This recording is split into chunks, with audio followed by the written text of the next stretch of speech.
नमस्कार, TV9 पंजाब हरियाणा हिमाचल देख रहे हैं आप। मैं हूं आपके साथ सिमरन कौर। इवनिंग न्यूज़ लाइव में आपका स्वागत है। सब तो पहला गल करते हैं पंजाब दी, जिथे पंजाब भाजपा प्रधान अश्विनी शर्मा ने अस्तीफा दे दिता है। सूत्रों के हवाले तो यह भी खबर है कि अजे इसकी अधिकारिक पुष्टि होनी बाकी है। तो इस दे बाद पंजाब भाजपा प्रधान की रेस च फिलहाल सब तो अगे नाम सुनील जाखड़ का चल रहा है। सुनील जाखड़ पंजाब के दिग्गज हिंदू नेतावां च शामिल ने। वो साबका बलराम जाखड़ के बेटे ने जो कि मंत्री रह चुके ने। उन्होंने कुछ समय पहला ही कांग्रेस छड्ड के भाजपा का पल्ला फड़िया सी। वो पंजाब कांग्रेस के प्रधान भी रह चुके ने। नवजोत सिद्धू के नाल मतभेदों के चलते जाखड़ ने कांग्रेस छड्ड दी सी। सुनील जाखड़ अबोहर तो 3 बारी विधायक भी रह चुके हैं। इसके अलावा वो गुरदासपुर के सांसद भी रहे हैं। मुख्यमंत्री भगवंत मान के मुख्यमंत्री बनने तो बाद लगातार ही विरोधी धिरां किसी न किसी गल नूं लै के मुख्यमंत्री नूं घेरन दी कोशिश च रहिंदियां ने। फिर भावें पाणीआं दा मुद्दा होवे जां फिर बिजली दा। इस च एक होर मुद्दा गैंगस्टर मुख्तार अंसारी नूं लै के चंडीगढ़ दी जेल विच रखण दा है। मुख्यमंत्री मान हमेशा ही इस गल नूं जनता दे सामने रखते रहे ने कि मुख्तार अंसारी नूं कैप्टन अमरिंदर ने सरकारी खर्चे उत्ते पंजाब दी जेल च रखिया सी, क्योंकि अंदर खाने वो भाजपा दीआं गुड बुक्स च आउणा चाहुंदे सी। मुख्तार अंसारी नूं लै के हुण कैप्टन अते सीएम मान आमो सामने ने ते लगातार ट्वीटां राहीं एक दूसरे ते हमलावर ने।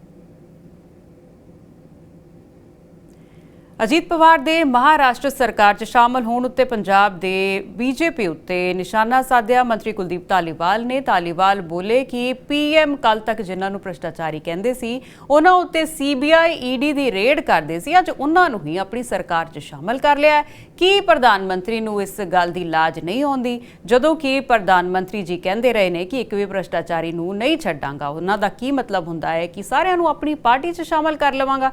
धालीवाल बोले कि साडे नेता फर्जी केस च जेल जाना कबूल करनगे पर ईमानदारी दा पल्ला नहीं छड्डणगे।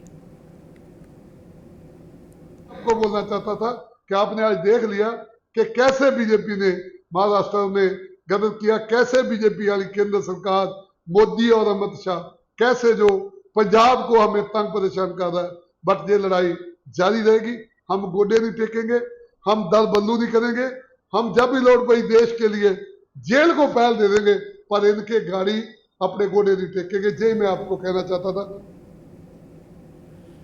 पंजाब च सरकारी स्कूल खोलदियां ही एनआरआई मंत्री कुलदीप धालीवाल वालों सरहदी खेतर अजनाला के ਵੱਖ-ਵੱਖ स्कूलों का अचनचेत दौरा करके स्कूलों ਦੀਆਂ खामियां ਅਤੇ गहरी चिंता का प्रगटावा करदियां संबंधित अधिकारियों ਨੂੰ स्कूल प्रबंधकों खिलाफ विभागी कार्रवाई करने के निर्देश दिते ने। उत्थे अजनाला के सरकारी सीनियर सैकेंडरी स्कूल लड़कियां की साफ सफाई ना होने करके ਅਤੇ स्कूल के प्रबंध माड़े होने करके स्कूल की प्रिंसीपल के विरुद्ध भी विभागी कार्रवाई करने के निर्देश भी दिते ने। इस मौके मंत्री कुलदीप धालीवाल ने कहा कि अज सरहदी खेतर के स्कूलों की चैकिंग की गई है, जिस दौरान देखा गया है कि स्कूलों के अंदर कितनी क तैयारी है।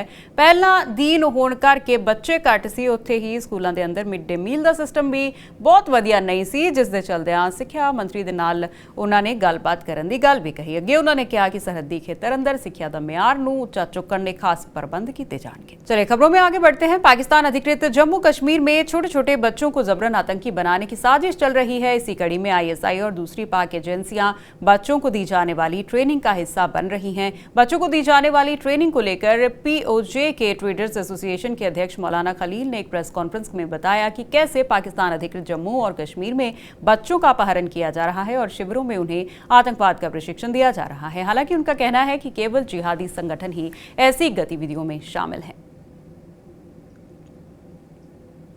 भारतीय जनता पार्टी ने अगले साल यानी कि 2024 में होने वाले लोकसभा चुनावों की तैयारी शुरू कर दी है। इसी कड़ी में केंद्रीय सूचना प्रसारण और खेल मंत्री अनुराग ठाकुर ने संपर्क से समर्थन महाअभियान के तहत भारतीय क्रिकेटर शिखर धवन से मुलाकात की। अनुराग ठाकुर ने ये मुलाकात गुरुग्राम में उनके घर पर की।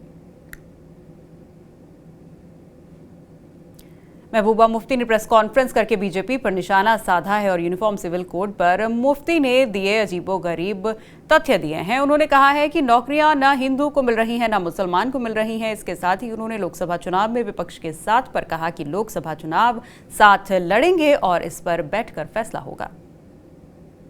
यूनिफॉर्म सिविल कोड किस कानून में ये यूनिफॉर्मिटी लाना चाहते हैं? Can you tell me that please? उसके बाद मैं आप सवाल का जवाब नहीं, रिलीजन को लेके है क्या ये? Is it about religion? जो बीजेपी के मंत्री कह रहे हैं वो इसी नहीं, बीजेपी के आप मुझे बताइए, आप एक जर्नलिस्ट हैं, आपने स्टडी किया है जो यूनिफॉर्म सिविल कोड की बात हो रही है, ये किस कानून की बात हो रही है? हाँ, हमारे पास ऑलरेडी यूनिफॉर्म क्रिमिनल कोड है और वो बहुत अच्छा चल रहा है, क्योंकि बिल्कुल कानून के रेपिस्ट को छोड़ दिया गया और हमारी जो पहलवान बच्ची हैं उनका रेपिस्ट घूम रहा है। टमाटर जो है 25 रुपए से 100 रुपए किलो आपको भी मिलता है, मुझे भी वही मिलता है। नौकरियां ना हिंदुओं को मिल रही है ना मुसलमान। दैट इज द यूनिफॉर्मिटी जो इस कंट्री में इस वक्त। गैस की जो कीमत है 500 से 1200 हो गई है, वो यूनिफॉर्मिटी है। आप इन्होंने कहा था कि 2 करोड़ रोजगार देंगे, ना आपको मिला ना मुसलमान को ना मिला हिंदू, वो तो सब यूनिफॉर्म चल रहा है।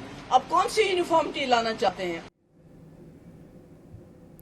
पंजाब के जालंधर में गुरु पूर्णिमा के मौके पर रक्षा मंत्री राजनाथ सिंह ने दिव्य ज्योति जागृति संस्थान द्वारा आयोजित कार्यक्रम में हिस्सा लिया। इस मौके पर उन्होंने लोगों को संबोधित करते हुए कहा कि गुरु पूर्णिमा सनातन संस्कृति का एक बहुत महत्वपूर्ण अंग है। हम लोग बचपन से ही गुरु पूर्णिमा को एक महोत्सव के रूप में देखते आ रहे हैं।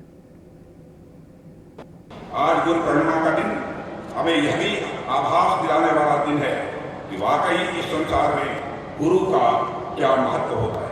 साथियों, मैं समझता हूँ गुरु इस संसार में हमारे लिए एक पथ प्रदर्शक का कार्य करता है, एक मार्गदर्शक का वह कार्य करता है।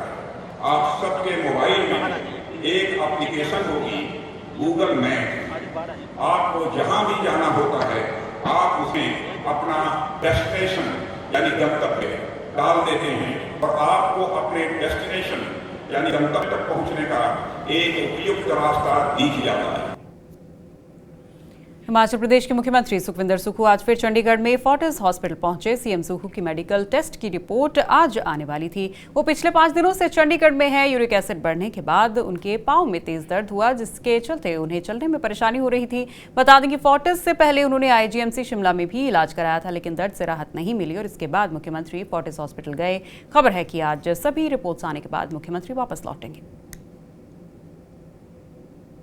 तो इवनिंग न्यूज़ लाइव में फिलहाल इतना ही। इसी के साथ हमें दीजिए इजाजत और अपने राज्य की हर खबरों पर नजर रखने के लिए सब्सक्राइब करें टीवी 9 का डिजिटल नेटवर्क। नमस्कार।